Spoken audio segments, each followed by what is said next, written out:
Mwanzoni mwa hadithi, tunaona mabasi mawili yakisafiri barabarani, yakiwa yamejaa wanafunzi wa kike wakielekea shuleni. Miongoni mwao kulikuwa na msichana aliyeitwa Mitsuko. Alikuwa mrembo na mwenye mvuto wa kipekee. Tofauti na wasichana wengine waliokuwa wakifurahia safari, Mitsuko alikuwa amezama kwenye kuandika kitu kwenye daftari lake. Marafiki zake walianza kumcheka wakisema, "Kwa nini unaandika muda wote? Unapata faida gani kwa kuandika hayo maelezo? Angalia wengine wote wanafurahia, kwa nini usijiunge nasi?" Mmoja wao alisema.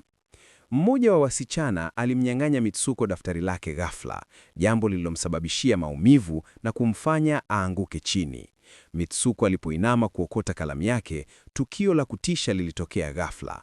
Nguvu kubwa isiyoonekana ilitokea kwa kasi na kuyakata mabasi yote mawili katikati. Wasichana wote waliokuwa ndani walikatwa vipande viwili papo hapo. Mandhari ilikuwa ya kutisha sana. Mitsuko aliposimama tena, alishtuka na kushindwa kuamini alichokiona.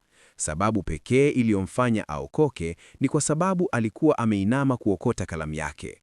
Akiwa amezidiwa na hofu, Mitsuko alishuka haraka kutoka kwenye basi na kuanza kukimbia. Ndipo ikafichuliwa kuwa kitu kilichokuwa kinakata kila kitu katika njia yake hakikuwa kitu kinachoonekana, bali ni upepo wenyewe. Upepo huo ulianza kumfuata Mitsuko. Alikimbia kwa nguvu zote, akipiga kelele akiomba msaada. Aliwaona wasichana wanne mbele yake na kuwapigia kelele wainame, lakini ilikuwa tayari imechelewa.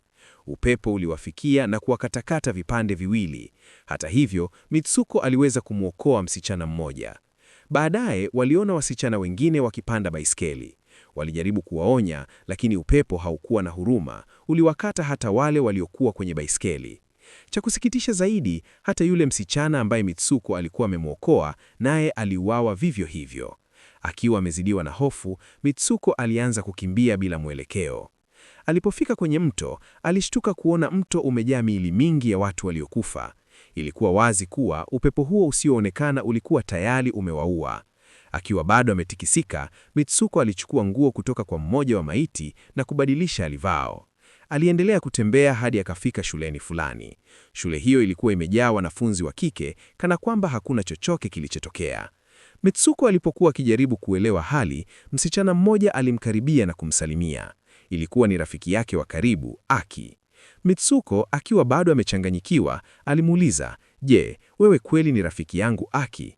Hakuweza kuelewa kabisa kilichokuwa kinamtokea. Ilifunuliwa kuwa Mitsuko na Aki walikuwa na urafiki wa dhati sana.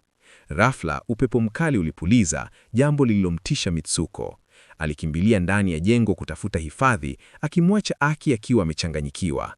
Aki alimfuata ndani na kumuuliza kwa nini alikuwa anatetemeka na kuogopa kiasi hicho.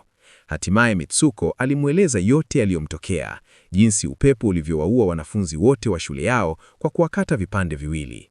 Aki alijaribu kumtuliza, akampeleka karibu na dirisha, akaweka mkono wake nje na kusema, "Tazama, ni upepo tu, hakuna kitu kingine." Baadaye, Aki aliamua kukwepa kipindi cha darasani na kuondoka na marafiki zake wawili, Tai na Sora. Walipokuwa wakiondoka, mwalimu alijaribu kuwazuia, lakini walipuuza onyo lake. Hatimaye walifika kwenye ziwa ndani ya msitu. Aki walielezea Tai na Sora simulizi ya Mitsuko. Baada ya kusikia hayo, Sora alisema huenda Mitsuko alikuwa katika ulimwengu mwingine, kwani kuna ulimwengu mbadala usio na mwisho.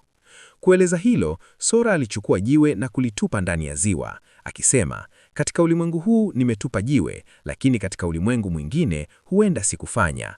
Ghafla mamba mkubwa ulitokea ziwani na kumlaa Tai. Lakini muda mfupi baadaye, Tai alionekana tena akiwa mzima kabisa. Sora akaeleza kuwa mamba alimlaa Tai katika ulimwengu mwingine, lakini si katika huu. Baadaye walirudi shuleni. Darasani Mitsuko aliona mto karibu na kiti chake. Alipoinama kuuchukua, mwalimu alitoa ghafla bunduki kubwa na kuanza kuwapiga risasi wanafunzi wote. Mitsuko alipoinuka, aliona kila mtu, akiwemo Aki, amekufa. Aligundua kuwa mto ulimwokoa maisha yake mara nyingine tena. Mambo yaliendelea kuwa mabaya zaidi. Walimu waliendelea kuua wanafunzi bila huruma. Ingawa Mitsuko aliweza kutoroka, upepo ulitokea tena na kuwaua wasichana wote waliobaki. Mitsuko akabaki peke yake. Alikimbia hadi kituo cha polisi, kwapo alikutana na polisi mwanamke.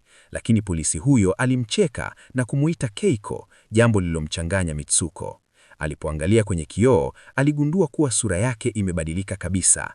Baadaye aligundua kuwa anaelekea kuolewa. Kwenye ukumbi wa harusi, alimwona tena Aki. Aki alimwambia kwa sauti ya chini kuwa walikuwa chini ya udhibiti wa mtu fulani.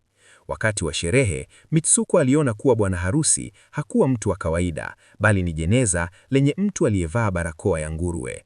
Akiwa amekumbuka kipande cha kioo kilichopewa, Mitsuko alishambulia na vurugu zikatokea. Yeye na Aki walitoroka.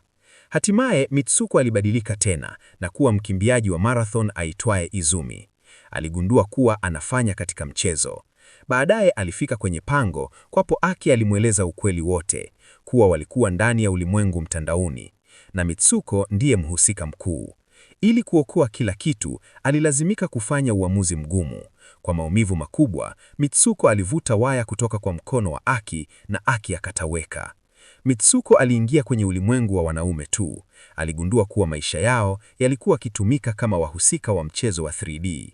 Muumbaji wa mchezo, mzee mmoja, alieleza kuwa alikuwa akimtumia Mitsuko kama mhusika mkuu kwa kutumia nakala zake.